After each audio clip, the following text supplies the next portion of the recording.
एक समय की बात है। एक छोटे से शांत मोहल्ले में एक लड़का रहता था। नाम था रवि। सीधा सादा, पढ़ाई में अच्छा और भूत प्रेत जैसी बातों पर कभी विश्वास नहीं करता था। लेकिन एक रात ऐसा कुछ हुआ जिसने उसकी पूरी जिंदगी बदल दी। वो रात अब भी उस मोहल्ले में फुसफुसाहट बनकर घूमती है। कहते हैं अगर आप उस आत्मा को एक बार देख ले तो फिर वो आपको कभी नहीं छोड़ती। रात के 2:30 बजे थे। रवि अपने कमरे में बैठा मोबाइल चला रहा था। घर में और कोई नहीं था। माँ बाप शहर से बाहर गए हुए थे। कमरे में केवल पंखे की धीमी आवाजें थी और बाहर से कभी कभी किसी कुत्ते के भौंकने की आवाज आती थी। तभी उसके फोन पर एक मैसेज आया। उसके सबसे अच्छे दोस्त अखिल का। लिखा था, 3 बजे के बाद अपनी खिड़की से बाहर मत देखना।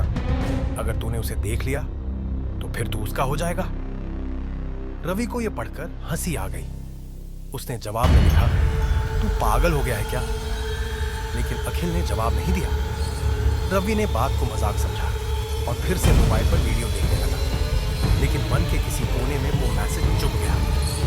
ठीक 3 लोग हुए हैं, जैसे किसी अनजानी ताकत ने उसे खिड़की की ओर खींचा। उसने धीरे से पर्दा हटाया और बाहर झांका। बाहर की गली एकदम सुनसान थी। हल्का कोहरा छाया हुआ था और फिर स्ट्रीट लाइट के नीचे उसे वो औरत दिखी। सफेद साड़ी में, नंगे पैर, लंबे बालों से चेहरा ढका हुआ और अजीब सी ठंडी मौजूद थी। वो धीरे धीरे चल रही थी, लेकिन उसके कदमों की कोई आवाज नहीं थी। ऐसा लग रहा था जैसे वो जमीन पर नहीं, हवा में तैर रही हो। फिर अचानक वो रुक गई और बिना चेहरा उठाए उसकी गर्दन सीधी ऊपर उठी, जैसे वो किसी चीज को सूंघ रही हो या महसूस कर रही हो कि कोई उसे देख रहा है। रवि को ऐसा महसूस हुआ जैसे उसकी नजरें उस औरत से मिल चुकी हों। वो पीछे हट गया, बिस्तर से टकराया और जमीन पर गिर पड़ा। पसीने से लथपथ, दिल बेकाबू तरीके से धड़क रहा था। वो पूरी रात नहीं सो पाया। अगली सुबह सब कुछ अजीब सा लग रहा था। कमरे के कोनों में अंधेरा कुछ ज्यादा ही गहरा लग रहा था। आईने से नजर मिलाना मुश्किल हो गया था। ऐसा लगता था जैसे कोई उसमें से झांक रहा हो।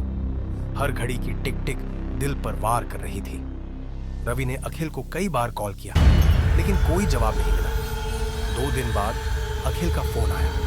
उसकी आवाज एकदम बदली हुई थी, डर से भरी, थरथराती। उसने कहा, तूने भी देख लिया ना उसे?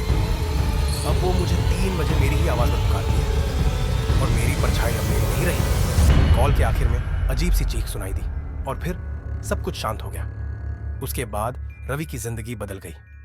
हर रात 3 बजे उसके कमरे की खिड़की पर 3 बार दस्तक होती।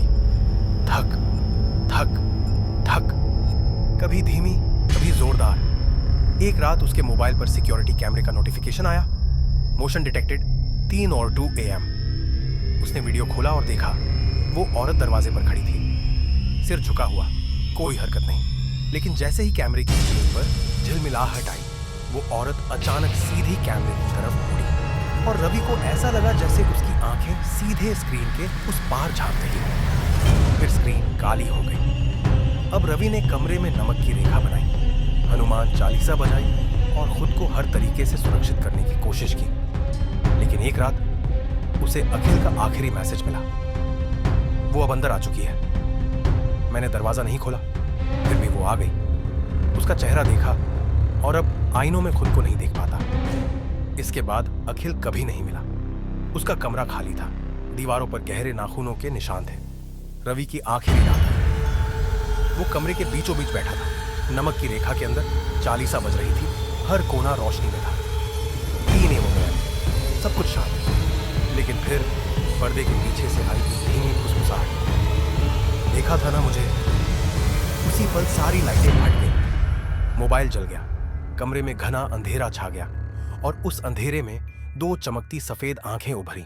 वो वहीं थी, अंदर, धीरे धीरे हवा में तैरती हुई रवि की ओर बढ़ रही थी। सुबह पड़ोसी रवि के कमरे में घुसे। वो एक कोने में बैठा था, आंखें खुली हुई लेकिन आवाज गायब। वो अब तक कुछ नहीं बोला।